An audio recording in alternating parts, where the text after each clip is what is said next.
کھجلی، آصف فرخی۔ جن لوگوں کے ہاتھ پاؤں ٹوٹے ہوئے ہوں ان کو غور سے دیکھنا اور ان کے نقص کی تفصیلات ذہن نشین کرنا اس کی خاص عادت بن چکی تھی۔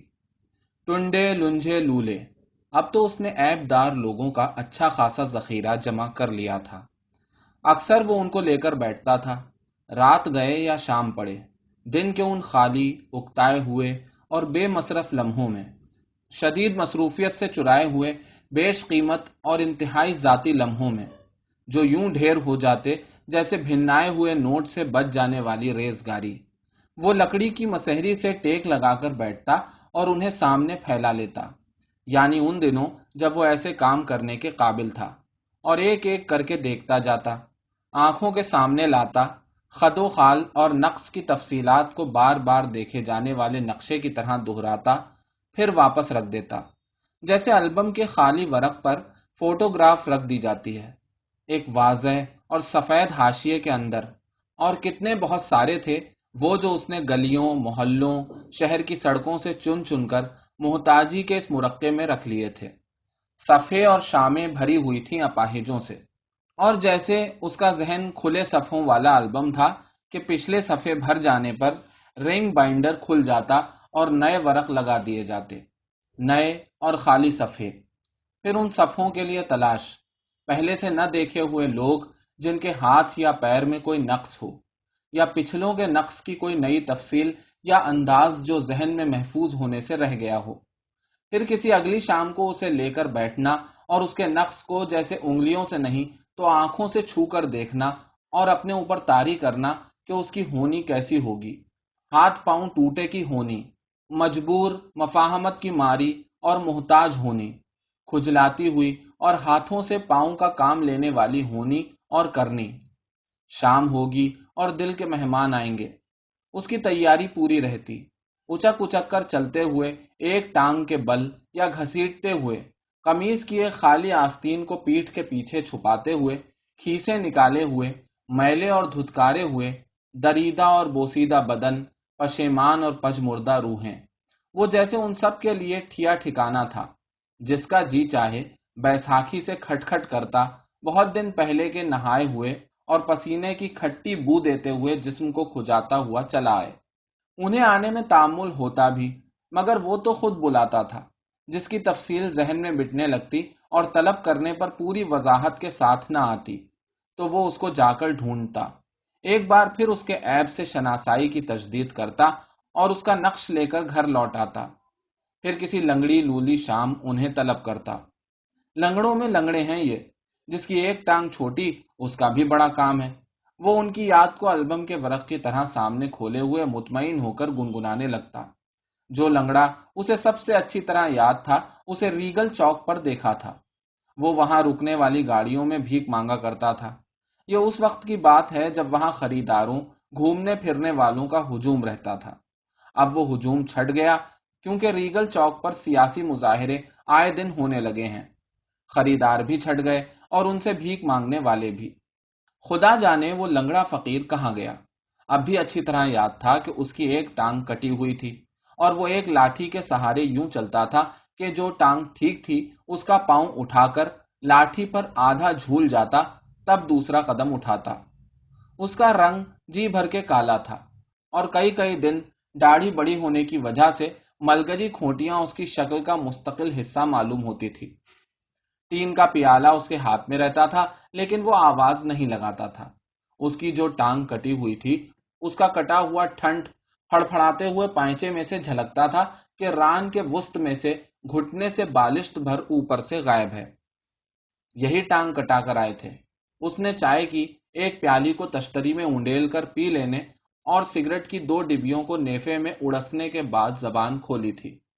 ہندوستان پاکستان ہو رہا تھا، ہم یہاں آ رہے تھے، ریل پر حملہ ہوا، گھر والے کٹ مرے یا خدا جانے کیا ہوئے، میں لڑکا ہی تھا، پٹری پر گر گیا، اسی ٹانگ سے پکڑ کر گھسیٹنے لگے، مارنے والے کا ہاتھ اوچھا پڑا، جان بچ گئی، ٹانگ رہ گئی، ہوش آیا تو اسپتال میں پڑا تھا، لاہور سے ریلوں میں بھیک مانگتا ہوا کراچی آ گیا۔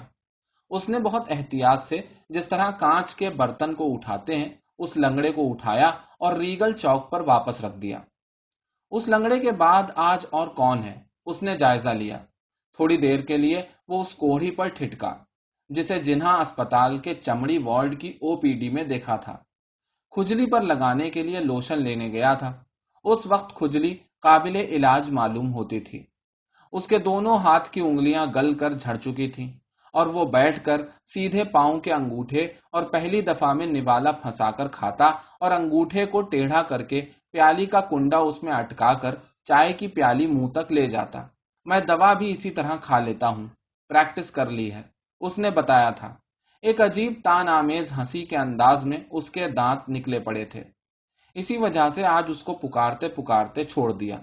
ایک ہوک سی اٹھی فوج کے اس سپاہی کے لیے جس کے بھی ایک ہاتھ کی انگلیاں نہیں تھیں اور جسے ریٹائرڈ لوگوں کی پینشن وصول کرنے کے لیے دفتر میں قطار لگائے ہوئے اپنی باری آنے کے انتظار میں کھڑے ہوئے دیکھا تھا۔ اس کا چہرہ تازہ تھا اور کپڑے صاف ستھرے تھے۔ قمیص میں جھلکنے والے ہاتھ کا رنگ گورا تھا اور نرم سیاہ بالوں سے ڈھکا ہوا تھا۔ اس کا عیب بالکل نظروں سے چوک جاتا اگر اسے الٹے ہاتھ سے دستخط کرتے ہوئے نہ دیکھ لیا ہوتا۔ اسے الٹے ہاتھ سے کام کرتے ہوئے یقیناً مدت ہو گئی تھی، مگر اس کا عمل اب بھی غیر فطری معلوم ہوتا تھا۔ یہ بارود سے اڑا ہے۔ اس کو باتوں میں لگانا اتنا آسان نہیں تھا، اور اس طرح کے لوگوں کی ہمدردی نہ ہوتی تو وہ اس سپاہی سے شاید نہ قبولوا سکتا کہ یہ سن 71 کی جنگ کا واقعہ ہے۔ میں نے اسے کھیت میں پڑے ہوئے دیکھا تھا، مٹی میں دھسا ہوا، اور چھوا ہی تھا کہ یہ دستی بم پھٹ گیا۔ گھریلو طور پر بنایا ہوا تھا، اس لیے پوری قوت سے نہیں پھٹ سکا، ورنہ میرے ہی پرخچے اڑ جاتے۔ انگلیاں اسی کھیت میں جا گریں۔ اس کی پیٹھ میں سنسناہٹ ہونے لگی۔ کیا ان انگلیوں کو کھیت میں ڈھونڈا جا سکتا ہے؟ بھگ سے اڑ جانے کے بعد کسے تکلیف ہوئی ہوگی؟ کٹی ہوئی انگلیوں کو، یا ہاتھ کو، یا دونوں کو اپنی اپنی جگہ؟ اس کے دھیان میں اپنی انگلیاں آ گئیں۔ سیدھے ہاتھ کی انگشت شہادت کے اندرونی حصے اور اس سے متصل دوسری انگلی پر چھالے نکلے ہوئے تھے۔ ان میں سے پتلا پتلا پانی رس رہا تھا اور مسلسل کھجلی ہوئے جا رہی تھی۔ دوسرے ہاتھ سے کھجایا تو وہاں سے مردہ کھال کا سفید بکل اترنے لگا۔ کھجانے کے دوران وہ سپاہی وہاں سے جا چکا تھا۔ دفتر کے کلرک نے اس کے گھر کا پتہ بتانے سے انکار کر دیا اور وہ ہتھیلی کھجاتا رہ گیا۔ بہت ڈھونڈا مگر وہ سپاہی دوبارہ دکھائی نہیں دیا۔ اس کی انگلیوں کے ہتھیلی کی طرف والے اندرونی حصے پر لال لال چتیاں پڑنے لگیں۔ وہ سپاہی اپنے چہرے کی تازگی کی وجہ سے یاد رہ گیا، نقص کی وجہ سے نہیں۔ اس اچانک احساس نے سن کر دیا۔ شدید گھن کا ایک احساس دل کی گہرائیوں سے اٹھتا ہوا محسوس ہوا۔ تھک چکا ہے وہ ان کی دست و پا بریدہ زندگیوں سے۔ زندگی کا سارا رس اس کے اندر سکھا ڈالا ہے ان ٹنڈ منڈ وجودوں نے۔ میں کوئی مجسمہ آزادی ہوں جو ان کے لیے مشل اٹھائے کھڑا رہوں کہ اپنے تھکے ہارے اور درماندہ وجود میرے سپرد کر دو اور خود کھڑے کھڑے پتھرا جاؤں؟ جتنے چہرے اس کے دامن میں تھے ان سب کے لیے مخاصمت سے بھر گیا وہ۔ آج نیا چہرہ چاہیے مجھے، اس نے طے کیا، اور اس تلاش میں نکل کھڑا ہوا۔ کوئی شاداب چہرہ، صحت مند بدن جس سے آنکھوں کو تراوت اور دل کو طمانینت ملے۔ یوں ہی چکر کاٹتا رہا دیر تک۔ Haidari, nursery, Tariq road, Elphinstone street, پھر تینوں تلواروں کی چورنگی سے گزر کر کلنٹن چلا گیا کہ شہر کے اجلے اجلے چہرے یہاں دلکش اور آوارہ ملیں گے۔ دن بھر کے حبس کے بعد شام ہوئی تھی اور سمندر کے رخ سے بھیگی ہوئی ٹھنڈی ہوا چلنے لگی تھی۔ دکانوں میں بتیاں ابھی جلی نہیں تھیں۔ بڑی سڑک کے متوازی سروس لینز میں پارک کی ہوئی گاڑیوں کی تعداد بڑھتی جاتی تھی۔ ایک خوش باش اور آسودگی سے سرشار ہجوم تھا جو دکانوں میں سجے ہوئے سامان کے سامنے سے گزر رہا تھا۔ وہ سب اسے کس قدر نوجوان پرجوش نظر آ رہے تھے، اور ثابت و سالم، اپنے بدن میں مکمل، ہاتھ پاؤں کے پورے۔ اسی ہجوم میں وہ لڑکی بھی نظر آئی تھی۔ اس کا چہرہ بھڑکدار نہ تھا مگر شاداب تھا۔ ایک دکان سے نکل کر دوسری دکان میں جاتی ہوئی نظر آئی۔ ماتھے پر گرنے والے کھلے بالوں کو الٹے ہاتھ سے اس نے پیچھے کیا تو تلاش کرتے ہوئے قدم جیسے وہیں جم گئے، پھر اسی لڑکی کے جلوں میں چل دیے۔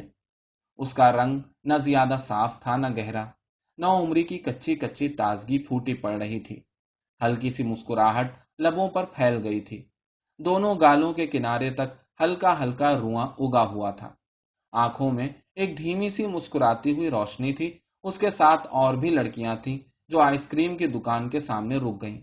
دکان والے نے فوراً ہی بسکٹ کا بنایا ہوا سانچا مشین کے سامنے کر دیا اور مشین کے منہ سے گاڑھے دودھ ایسے لہریے دار آئس کریم نکلنے لگی۔ لڑکی نے باریک جھلی ایسے نیپکن میں لپیٹ کر بڑی نفاست سے آئس کریم کو سنبھالا اور ہونٹ ہلکے سے وا کر کے کھانے لگی۔ وہ اپنی نگاہیں وہاں سے ہٹا نہ سکا۔ ہلکی سی الجھن بھی ہوئی کہ آئس کریم ہاتھ میں کیوں پکڑے ہوئے ہے، مگر وہ اس پر نظر جمائے رہا کہ کریم کی سفید تہ اس کے ہونٹوں پر جم جاتی اور وہ ننھی سی زبان نکال کر اسے صاف کر ڈالتی۔ شاید اپنے اوپر جمی ہوئی ندیدی آنکھوں کا احساس ہونے لگا تھا اسے، جو وہ بار بار ادھر دیکھ رہی تھی۔ اپنے ساتھ والی لڑکیوں سے کچھ کہہ رہی تھی اور پرس اٹھا کر چلنے لگی تو آئس کریم کو ٹھیس لگی اور سفید کون بکھرنے ہی والا تھا کہ لڑکی نے دوسرے ہاتھ سے اسے سنبھال لیا۔ ایک لمحے میں اس نے دیکھ لیا کہ لڑکی الٹے ہاتھ سے سارے کام کیوں کر رہی ہے اور اس ہاتھ کو پیچھے کیوں رکھا ہوا ہے۔ آئس کریم الٹے ہاتھ میں لے کر لڑکی نے سیدھا ہاتھ پیچھے کر لیا اور وہاں سے چل پڑی، مگر وہ وہیں کھڑے کا کھڑا رہا۔ یہ نہیں کہ اس لڑکی کا ہاتھ نہیں تھا یا اس کے ہاتھ میں کسی حصے کی کمی تھی۔ ساخت کے اعتبار سے وہ ہاتھ پورا تھا، مگر چھوٹا تھا۔ ایسا ہاتھ پیدائشی طور پر پورا نہیں بڑھ سکتا۔ اس کے پورے جسم کے تناسب سے چھوٹا رہ گیا تھا وہ ہاتھ، اور کچھ شرمندہ شرمندہ سا لٹکا ہوا تھا اس کے کندھے سے وہ مجھول اور رکا ہوا ہاتھ۔ دوپٹہ کندھے سے لٹکا کر لڑکی نے اس ہاتھ کو یوں اپنے ساتھ رکھا ہوا تھا کہ اس کا نقص فوراً نظر نہیں آتا تھا۔ ایک ناکارہ ہاتھ اور شاداب بدن والی لڑکی کو دور ہوتے ہوئے ہجوم میں گم ہوتے ہوئے وہ دیکھتا رہا۔ کیا اس ہاتھ میں لمس کا احساس ہوتا ہوگا؟ کیا اس نے اپنے آپ کو عادی بنا لیا ہوگا کہ دونوں ہاتھوں کی پہنچ برابر نہیں ہے؟ اس کے باقی جسم کے مقابلے میں اس کے ہاتھ کی ساخت کی کیا عمر ہوگی؟ عمر کی کس منزل پر پہنچ کر اس کی بڑھوتری رک گئی ہوگی اور کیوں؟ وہ ان سارے سوالوں سے چونکا تو احساس ہوا کہ اس کے ہاتھ میں کھجلی ہوئے جا رہی ہے۔ اس نے دوسرے ہاتھ کے ناخنوں سے کھجایا اور کھجلی والے ہاتھ کا رنگ سرخ ہوتے ہوئے دیکھتا رہا۔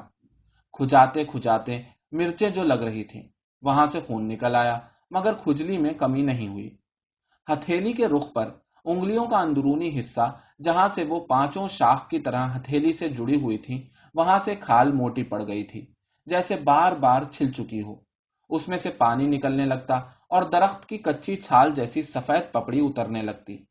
اندر سے کچی اور لال لال ادھ بنی سی کھال نکل آتی، جس میں مرچیں لگتی اور کھجلی ہوئے جاتی، بے پناہ کھجلی، نہ رکنے والی کھجلی۔ ایک ہاتھ دوسرے ہاتھ کو کھجا کھجا کر شل ہو جاتا، انگلیاں نڈھال ہوئے جاتی، مگر کھال کی بے چینی کم نہ ہوتی، جیسے اس کے اندر آگ بھڑک رہی ہو۔ دوائیں بھی بہت استعمال کر کے دیکھ لی تھیں۔ ایگزیما کی ایک قسم ہے یہ، ڈاکٹر نے اسے بتایا تھا۔ یہ ٹیوب والا مرہم لگاتے رہیے، آرام آ جائے گا۔